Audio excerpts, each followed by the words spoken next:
This video might end up being shorter than I intended it to be because the concept and how I'm going to explain it is going to be very short, but this video will be about reframing your past so you can manifest whatever future you wish.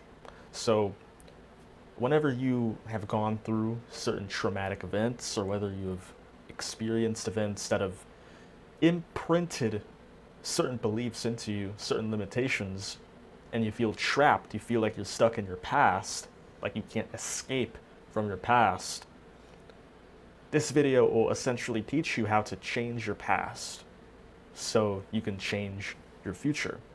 If that is something you're interested in, then I encourage you to watch this entire video so you can understand what I'm going to teach. So, to get into it, let's understand that this concerns traumatic events. This concerns any event that you unconsciously internalize a belief, because this usually stems from your childhood. It stems from your younger years, things that you've experienced when you were a kid, and you internalize certain things, whether it was due to external influence or whether it was just something that you chose to internalize and you accepted whatever internalization that was, whatever belief or notion that it was. And it comes back to bite you in the future when you actually want to do something that's outside of your comfort zone, and then this limitation comes back up. This happens very often, but it's actually not as dire, it's not as severe as you think it is. The key is reframing your past. It is reframing the past so you can reframe the future. But a lot of people they don't view it that way. They'll try to use affirmations or subliminals or whatever mainstream technique is out there. Whatever mainstream technique is out there to get rid of the belief, but they don't realize that if they don't change whatever internalization or perspective that was attached to a past event, if they don't change this, then regardless of what they do on a surface level, it won't be enough. That's why reframing your perspective is very, very important. And the third thing would essentially be your limited perception of reality.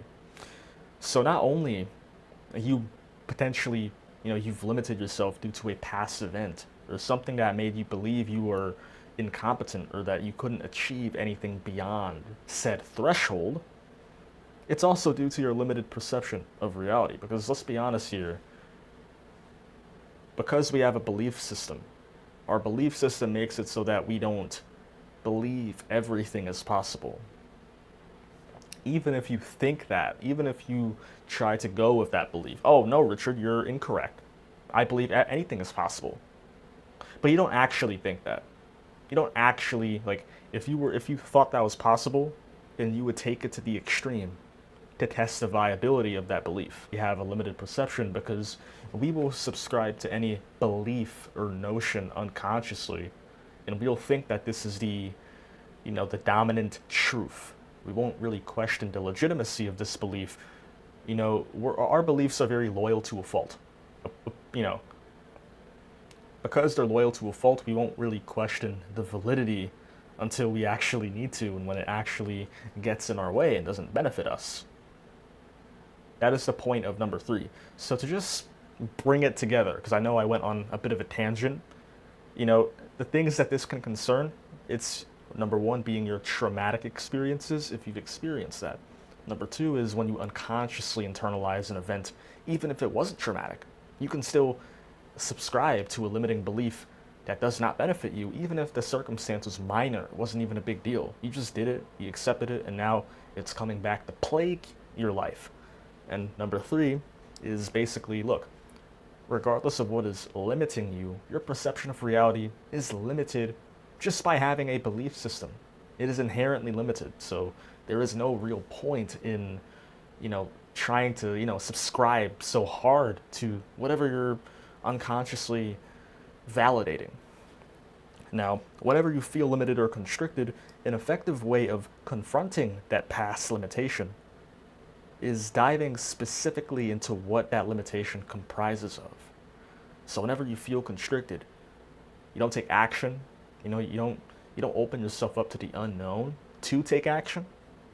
Question why. Question what is stopping you specifically and why. What does it comprise of? I say limitation, but in reality, what does this limitation comprise of? It's important to really question what that is. You have to identify and isolate the problem before you can begin to solve it. So just do that first. And where exactly did it come from in the first place? If you can, try to identify where it came from and when exactly you subscribed to a particular notion. Because if you find that exact time frame, you can go back to that time frame and re-internalize and recontextualize the meaning you attach to the event. Basically attach a different meaning to the event. So instead of it being a problem, a limitation, the worst thing you've ever went through, think of it as a blessing in disguise. Think of it as, even if you don't want to think of it as that, think of it as something that needed to happen, but you simply don't understand why, but you acknowledge that it still needed to happen. So to just restate, analyze the event and how you previously internalized it, then you must revise your perception of it. So in order to break free from the mental limitation and take action, you need to revise whatever happened in the past, even if you don't know the particular date and time of when this event took place. You can still look at the actual belief or notion, and you can still revise it then. You don't need the particular time, but it does help, and it does make the process a lot more intimate and a lot more effective. So therefore, once you analyze the event and how you previously internalized it, you need to revise your perception of it in order to break free from this limitation, in order to enable yourself to take action towards new heights. So again, as I said before, to revise, you need to perceive it as either, number one, a blessing in disguise. So it being something that happens, it's not visually a good thing. Nobody's saying that, but it comes with benefits later on. It has a deeper meaning, a deeper purpose. That's what a blessing in disguise is to me, at least. This is number one. Number two is something that needed to happen, but you simply don't understand why. So this happens when you experience an event in the past, but you can't necessarily derive a positive meaning from the event. You would feel like an imposter. And if that ever happens, don't force yourself to try and do that. You could just perceive it as something that needed to happen, but you simply can't comprehend why. And I will encourage you, whenever you focus on a particular meaning behind something, whether it's a good meaning or a bad meaning, you always find something, anything, to validate that focus, because that's just how our minds work.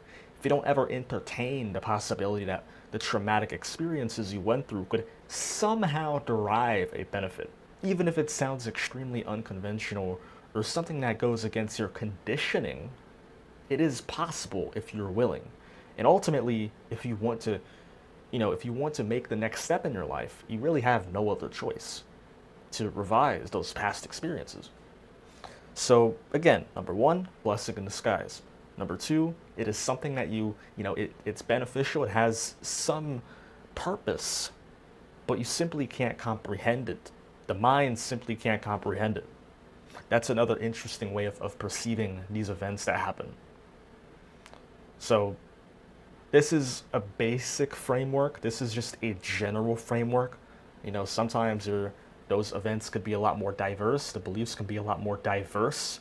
But the point is, just change the way you contextualize the event and how you internalize the event.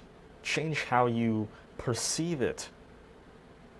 From a disempowering thing to either a empowering or something that has a purpose. It is technically empowering, but you simply can't understand it, but you trust that it has a deeper purpose. So this is just a basic framework.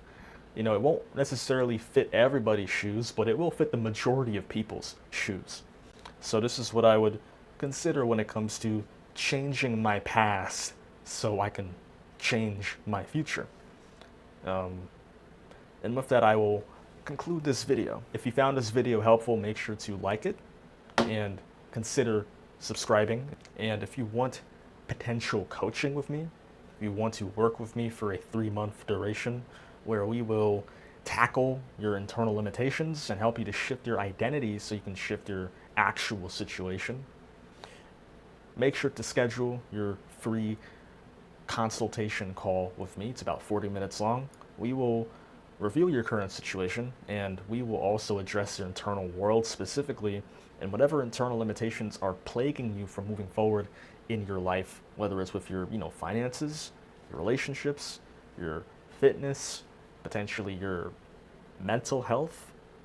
If that sounds like you, if you're interested in working with me, go down there in the description to schedule your free coaching call so we can see if we're a good fit to work together. And without further ado, I'll see you in the next video. Peace.